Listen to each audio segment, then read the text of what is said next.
tivemos a ideia de construir o Fórum de São Paulo. O Fórum de São Paulo era uma organização nitidamente criminosa, onde partidos supostamente legais se associavam intimamente a organizações criminosas, como as Farc, o MIR chileno, que tinha o monopólio dos sequestros na América Latina, né? As Farc, sobretudo, que eram a grande fornecedora de cocaína ao mercado brasileiro. Tudo isso, vamos dizer, numa intimidade totalmente obscena, né? E, na época, se você dissesse que havia uma parceria entre PT e Farc, todo mundo ficava escandalizado. Mas você estava vendo lá o Lula presidir o Foro de São Paulo, junto com o Manuel Marulanda, que era o comandante das Farc. Ou seja, a parceria era óbvia, tá certo? Inegável. Mas ainda o Foro de São Paulo era um órgão internacional e a lei eleitoral brasileira proíbe o registro de qualquer partido que tenha filiação a qualquer órgão internacional.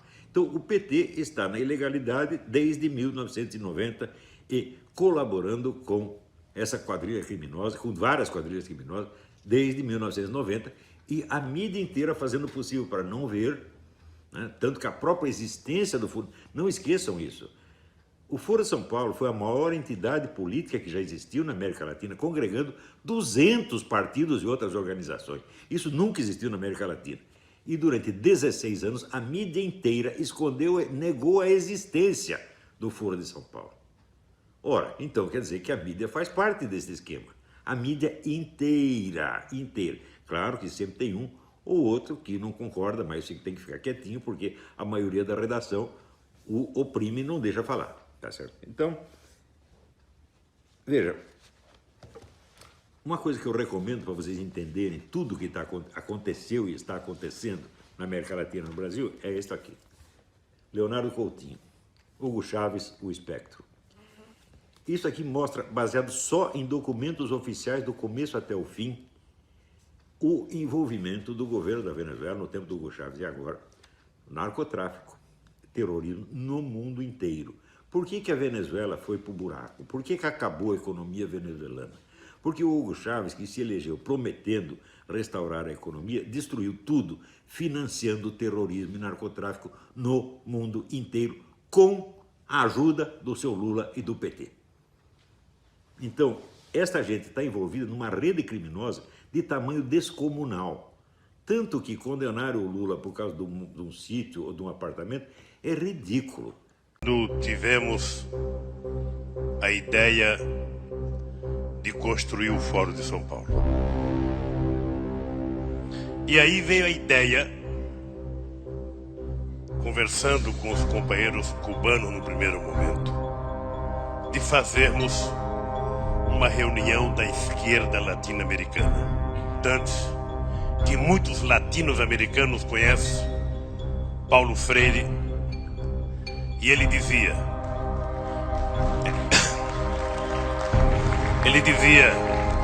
juntar os diferentes para derrotar os antagônicos. E nós, que uma das forças políticas que mais contribuiu para que nós chegássemos a construir o que nós construímos, foram os companheiros do Partido Comunista Cubano, que sempre tiveram paciência e experiência de nos ajudar. Não, fala-se, eu não acredito nisso, mas eu quero colocar isso na entrevista, de uma aliança, de um eixo Chaves, Fidel e Lula. Ô Boris, você sabe que isso é no mínimo uma piada de mau gosto, claro. E eu te aconselho até não repetir isso no vídeo. Violou, 10 anos atrás, você podia prever, por exemplo, uma América Latina assim: Fidel, Chávez, Morales, Bachelet, Correa, quem mais? Todos de esquerda na América do Sul. Você podia prever que isso ia acontecer? Prever não, mas nós já lutávamos por isso e já trabalhávamos por isso, inclusive porque nós criamos o Fórum de São Paulo, que lutava para isso, Depois criamos ainda um grupo de Marbella, que é o nome da cidade, do hotel onde nós fomos no Chile, que se reuniu. Todos depois foram eleitos presidente da República. Todos foram.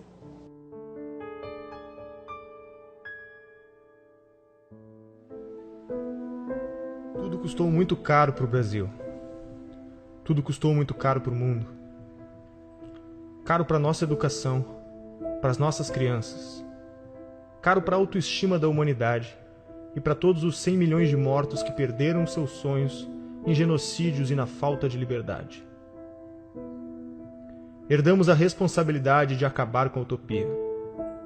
Nós temos o compromisso de aprender com o passado. Não podemos deixar esse episódio da história desconhecido. É nosso dever documentar tudo para que nas próximas gerações os jovens saibam que está na mão deles preservar a trajetória da humanidade. O mundo anseia pela verdade para se libertar e continuar crescendo. Não é só economia nem só política.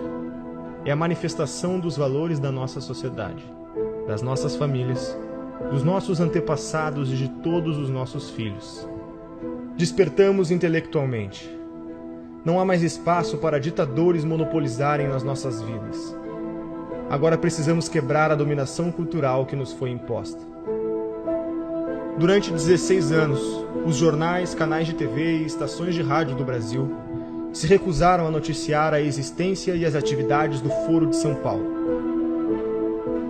O Brasil parecia estar preso entre as malhas de uma articulação criminosa, que envolvia ao mesmo tempo a totalidade dos partidos de esquerda latino-americanos, a classe jornalística nacional, o sistema de ensino, as principais gangues de narcotraficantes do continente e uma parcela nada desprezível da elite política e financeira internacional. A gravidade desses fatos media-se pela amplitude e persistência da sua ocultação. Crescendo em segredo, o Foro de São Paulo tornou-se o motor principal das transformações históricas no continente, enquanto a ignorância geral fazia com que os debates públicos e a vida cultural se afastassem da realidade, se transformando em uma engenharia de alienação, fortalecendo ainda mais o crescimento de um esquema de poder que se alimentava da sua própria invisibilidade. A queda vertiginosa do nível de consciência pública nessas condições era inevitável. Um dos aspectos mais perigosos da situação é a facilidade com que os culpados se desvencilham de qualquer tentativa de denúncia, qualificando-a de teoria da conspiração. Mas quem falou em conspiração?